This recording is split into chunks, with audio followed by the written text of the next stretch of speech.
ประสบการณ์ผ่านออดิชั่นช่วง 2022 เพราะว่ารายการยุคแบบอีก 4 วันถัดไปคือออดิชั่นรอบต่อไปแล้วอยากให้เราร้องเพลงจีนส่งไปให้เขาภายใน 10 วัน ในเรื่องของคำถามก็คือคำถามเยอะมากฮอลแลนด์มีตารางเกณฑ์คนที่เขาอยากได้ด้วยจะแอบมาบอก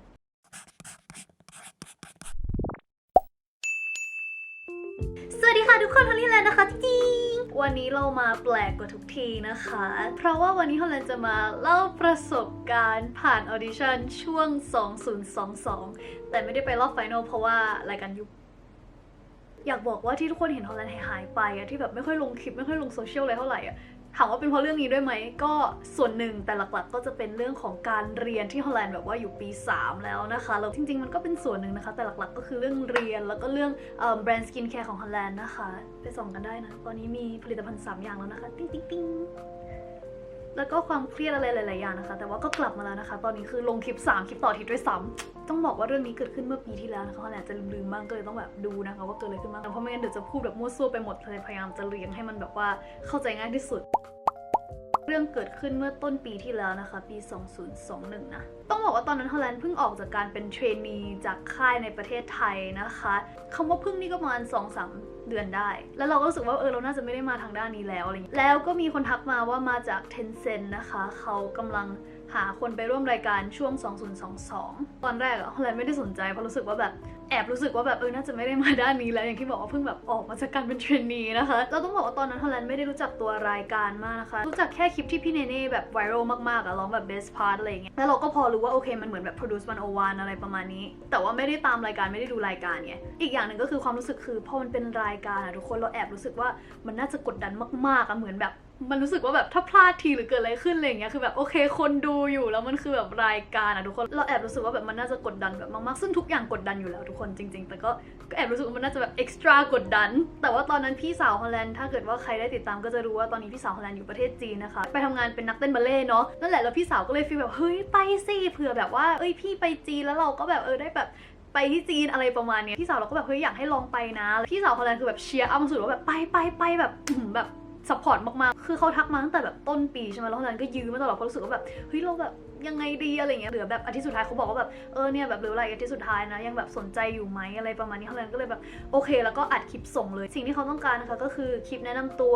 คลิปร้องเพลงแล้วก็คลิปเต้นนะคะแล้วเขาก็วงเล็บไว้นะคะว่าเพลงที่เราส่งไปร้องเต้นทั้งหลายเนี่ยห้ามเป็นภาษาเกาหลีจะบอกว่าเขาส่งรายละเอียดมาให้ด้วยซึ่งฮอลแลนด์จะแอบออกมาแบบบอกทุกคนนิดนึงเขามีตารางเกณฑ์คนที่เขาอยากได้ด้วยซึ่งฮอลแลนด์คิดว่าอาจจะแบบเป็นประโยชน์เขาก็จะมีต้องการเทรนนี่ในสำนักงานคือมันจะแปลมาตลกนิดนึงเพราะว่าแบบเหมือนแบบจีนแปลมาไทยมันก็จะแบบคำตลกนิดนึงแต่ก็ฟีลแบบว่าเทรนนี่ในสำนักงานอาจจะแบบก็คือเหมือนเทรนนี่ที่มีค่ายอยู่นะคะสมาชิกเป็นกลุ่มหรือคนเดียวที่มีความสามารถครอบคลุมเทรนนี่ส่วนตัวไม่มีสำนักงานไม่อยู่ในค่ายมีความสามารถเฉพาะด้าน dance vocal หน้าตาหล่อและอื่นๆ แล้วก็ไอดอลที่เคยเดบิวต์แล้วมีประสบการณ์เวทีมีรากฐานที่เป็นที่นิยมแล้วก็มือสมัครเล่นที่ดีอันนี้แอบจะงงๆนิดนึงแต่ก็คำที่เขาเขียนไว้ก็คือมีความรู้สึกแบบเด็กความอ่อนเยาว์มีทักษะพิเศษแล้วก็อีกอันนึงคือบุคคลธรรมดามีทักษะพิเศษโอเคฮอลแลนด์ก็ส่งไปและอีก5 วันเขาทักมาว่าเราผ่านนะแล้วเขาถามว่าวันที่นี้เวลานี้ว่างไหมซึ่งมันคือแบบอีก4 วันถัดไปทุกคนคือแบบอีก4 วันถัดไปคือออดิชั่นรอบต่อไปแล้วรอบนี้ก็จะเป็นรอบวิดีโอคอลนะคะเขาก็ส่งรายละเอียดมาก็คือรอบนี้เป็นรอบแบบวิดีโอคอลนะคะเขาให้ดาวน์โหลดแอป Woof นะคะแล้วเขาก็บอกว่าเราต้องแนะนำตัวร้องเพลง2 เพลงเต้น2 เพลงห้ามเป็นเพลงเกาหลีแล้วก็ความสามารถพิเศษส่วนตัวแล้วก็คำถามแล้วก็สัมภาษณ์นะคะโอเคแล้วในวันจริงที่ออดิชั่นรอบคอลนะคะมีคนสัมภาษณ์อยู่2 คนในคอลคนจีนทั้งคู่นะคะแต่ว่าเขาพูดไทยได้ก่อนหน้านี้ฮอลแลนด์ถามแล้วว่าสัมภาษณ์เป็นภาษาอะไรตลกมากก็คือตอนที่คุยกันครั้งแรกว่าแบบตอนนี้ถามว่าน้องสนใจอยู่ไหมคะอะไรเงี้ยก็คือพูดเป็นภาษาไทยหมดเลยพอฮอลแลนด์ส่งคลิปออดิชั่นเสร็จปุ๊บเขาพูดภาษาอังกฤษใส่เลยเขาก็ส่งมาว่าแบบ Are you available at this time for this audition อะไรคืออยู่ดีก็แบบเปลี่ยนเป็นภาษาอังกฤษฮอลแลนด์ก็เลยงงว่าแบบหรือ audition เป็นภาษาอังกฤษคือฮอลแลนด์ก็ถามไว้ว่าแบบ is it gonna be in English or like Thai แล้วเขาก็ตอบกลับมาว่า anything that you prefer แต่พิมพ์เป็นภาษาอังกฤษนะแล้วก็แบบภาษาอะไรก็ได้อะไรเงี้ยโอเคพอถึงวันจริงปุ๊บเขาพูดไทยใส่เราเลยก็คือสรุปก็คือ audition เป็นภาษาไทยนะคะทุกคนเราก็แนะนำตัวไปสั้นๆแล้วก็ร้องเพลง2 เพลงนะคะแล้วก็เต้นนะคะใช่พูดผิดคือเขาให้เต้น1 เพลงหรือ2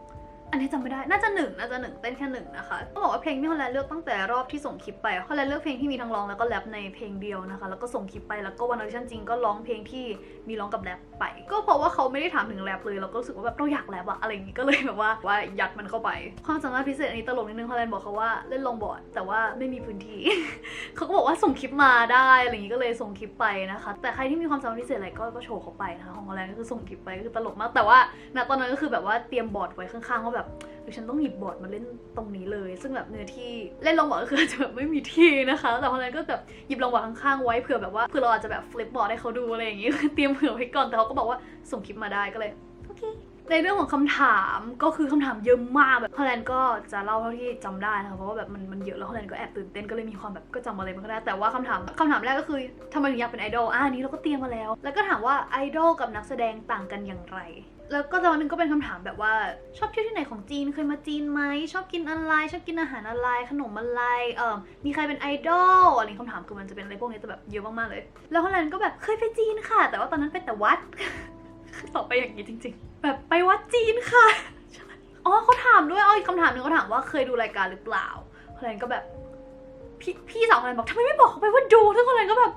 ก็คนมันไม่ได้ดูอ่ะก็เลยแบบก็คือฮอลแลนด์รู้สึกว่าพูดความจริงไปซะดีกว่าเก็ตป่ะสมมติเราบอกว่าดูค่ะแล้วก็ถามว่าแบบถามเรื่องเกี่ยวกับรายการแล้วเราไม่รู้เงี้ยฮอลแลนด์ว่ามันแบบมันไม่โอเคซึ่งตอนนั้นเราคือถ้าถามว่าทำไมฮอลแลนด์ถึงไม่แบบตั้งแต่เขาติดต่อกลับมาทำไมถึงแบบไม่ไปดูอย่างที่บอกว่าติดต่อกลับมาเสร็จปุ๊บเลยเวลาแบบ4 วันคือฮอลแลนด์ว่าเอา4 วันเนี้ยมาแบบซ้อมร้องเพลงซ้อมเต้นซะดีกว่าก็เลยคิดว่าหลังจากออดิชั่นเนี้ยค่อยดูรายการเขาซึ่งหลังจากนั้นฮอลแลนด์ก็ไปดูรายการเขาจริงๆนะคะเขาก็ถามว่าเคยดูรายการหรือเปล่าฮอลแลนด์ก็ตอบตรงๆว่าแบบไม่ได้ดูค่ะแต่ว่าเราเห็นแบบไฮไลท์ที่แบบเป็นแบบไวรัลเยอะมากเลยแบบพี่เนเน่อะไรประมาณเนี้ยหลังจากนั้นเขาก็เงียบไปสักพักหนึ่งนะคะแล้วเขาก็พูดขึ้นมาว่าเขาบอกว่าอยากให้เราร้องเพลงจีนส่งไปให้เขาภายใน10 วันนะคะซึ่งทุกคนฮอลแลนด์เป็นบุคคลที่พูดภาษาจีนไม่ได้เพลงจีนก็ไม่ได้ฟังหนังจีนก็ไม่ได้ดูอะไรอย่างเงี้ยฮอลแลนด์ก็แบบได้ค่ะแล้วฮอลแลนด์ก็ถามเขาว่ามีเพลงแนะนำไหมคะ ฮอลแลนด์ถามว่ามีเพลงแนะนำไหมคะ10 วันเนี่ยจะบอกว่า3 วันคือนั่งหาเพลงอะทุกคนเพราะเราต้องแบบคือมันไม่ใช่แค่เพลงที่เข้ากับเสียงเราแล้วอะมันคือเพลงที่แบบว่า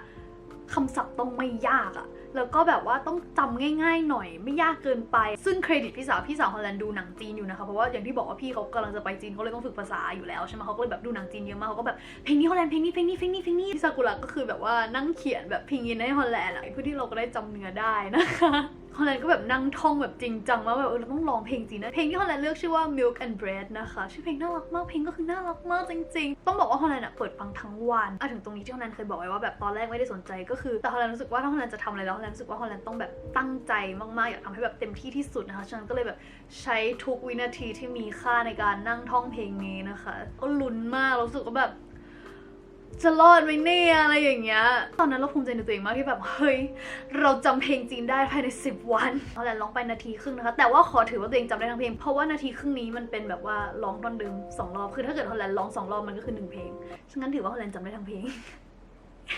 ลืมเล่าว่า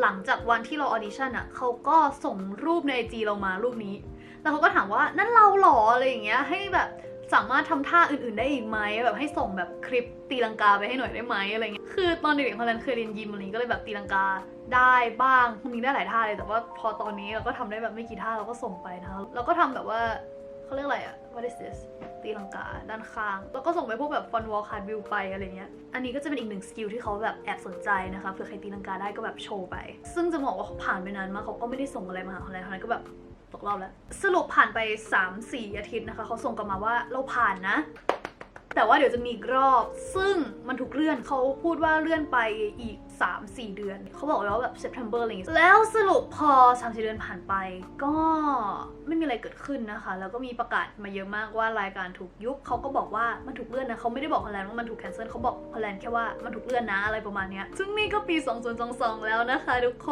นฮอลแลนด์ก็ไม่ได้อะไรก็ถือเป็นประสบการณ์ที่ดีนะคะแอบเสียดายที่แบบว่าถ้าสมมติว่าเราตกรอบอะทุกคนเราจะแบบรู้สึกว่าโอเคเรายอมรับได้โอเคเราแบบเราตกรอบเราไม่ใช่ไทป์เขาหรือว่าเราทำไม่ดีพออะไรนี้แต่นี้คือแบบผ่านนะแต่ว่ามันถูกเลื่อนนะมันก็ไม่มีกำหนดเลยนะก็แอบแบบค้างคาในใจนิดนึงตอนนี้ก็ไม่มีอะไรค่ะทุกคนก็ยังไม่ได้เซ็นกับค่ายไหนนะคะเผื่อมีค่ายผ่านมาดู ถ้าถามว่าฮอลแลนด์ยังสนใจด้านนี้อยู่ไหมก็ต้องบอกว่าก็ถ้าเกิดว่ามีโอกาสแบบว่ามีคนมาชวนไปอันนี้ก็อาจจะยังสนใจอยู่แต่ว่าแบบเราอาจจะหมดยุคในการแบบ เพราะว่าไปตรงสมัครออดิชั่นแล้วเราน่าจะแบบหมดยุคนั้นแล้วจริงๆด้วยแบบ